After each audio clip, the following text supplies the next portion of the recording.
നമുക്ക് PSC ക്കൊക്കെ ഉപയോഗിക്കാവുന്ന ഒരു ഷോർട്ട് കട്ടാണ്. ഇപ്പോൾ 999 അതിലിപ്പോൾ ഏത് മൂന്നക്ക സംഖ്യ നമ്മൾ പെട്ടെന്ന് ഗുണിച്ച് പെട്ടെന്ന് പറയണമെന്നുണ്ടെങ്കിൽ നമുക്ക് എളുപ്പമായിട്ട് ചെയ്യാൻ പറ്റുന്നത്, നമ്മളിപ്പോൾ അടിയിൽ എഴുതുന്ന ആ സംഖ്യ 438 ആണെങ്കിൽ അതൊന്ന് ഒന്ന് കുറയ്ക്കുക.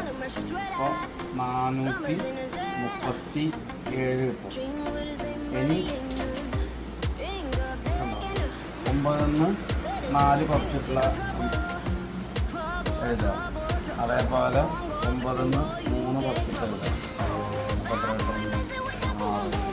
അതേപോലെ ഇവിടെ എഴുതിയിട്ട് 7 9 കുറച്ചിട്ട് എഴുതുക. ഇതായിരിക്കും ഉത്തരം. അപ്പോൾ സിമ്പിളായിട്ട് നമ്മളൊക്കെ സ്റ്റെപ്പ് തന്നെ ചെയ്യാൻ പറ്റും.